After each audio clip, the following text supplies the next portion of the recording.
शिव गुरु के चरणों में प्रणाम, मैया भवानी के चरणों में प्रणाम, हरेंद्र भैया के चरणों में प्रणाम, लीलम दीदी के चरणों में प्रणाम। प्रणाम के स्वीकार करी है गुरु महादेव जी। आज जितना गुरु भैया गुरु गाना है हमारा सब शिव चर्चा देखब जाए चैनल पर, सभी के चरणों में मैं प्रणाम करती हूँ। प्रणाम के स्वीकार कर भी महादेव जी। एगो हम छोटा सा गुरु का भजन गाती हूँ और चैनल पर आप लोग कल कुमारी चैनल का नाम है, जो चैनल पर छूटेगा आप लोग सपोर्ट करिएगा भैया लोग। नमस्कार। कि हरू से आवेलन राम दूनों भैया रामा, के हरू से आवेलन राम दूनों भैया रामा, के हरू से आवेलन गुरुजी हमारे हो सवेरे उठी भज दीदी, गुरुजी के नाम हो सवेरे उठी भज दीदी। पूर्व से आवेलन राम दूनों भैया रामा, पूर्व से आवेलन राम दूनों भैया रामा, पश्चिमा से आवेलन गुरुजी हमारे सवेरे उठी भज सखी, नमः शिवाय सवेरे उठी भज दीदी, गुरुजी के नाम हो सवेरे उठी भज दीदी।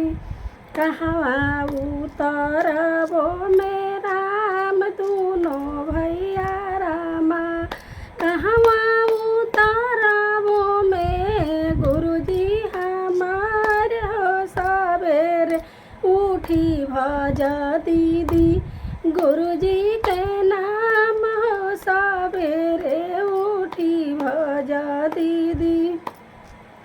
दुआरे उतरबो में राम दूनों भैया रामा, दुआरे उतरबो में राम दूनों भैया रामा, अगन उतरबो में गुरुजी हमारे हो सवेरे उठी भजी दीदी, गुरुजी के नाम हो सवेरे उठी भजी दी।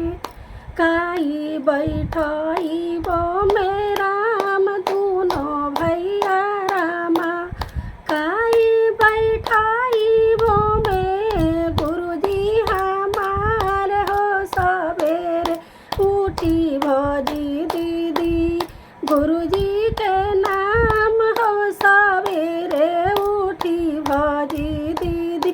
कुशवा चटैया देवो राम दूनों भैया रामा, बघवा के मृगा छालो गुरुजी हमारे हो सवेरे उठी भजी दीदी, गुरुजी के नाम हो सवेरे उठी भजी भैया, गुरुजी के नाम हो।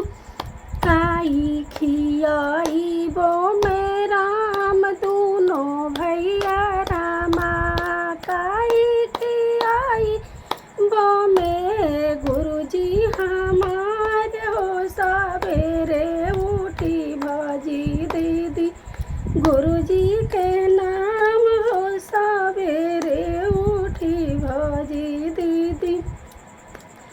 खोआ खियाई बो में राम दूनों भैया रामा, खोआ खियाई बो में राम दूनों भैया राम, भंगिया खियाई बो में गुरुजी हमारे हो सवेरे उठी भजी दीदी, गुरुजी के नाम हो सवेरे उठी भजी दीदी।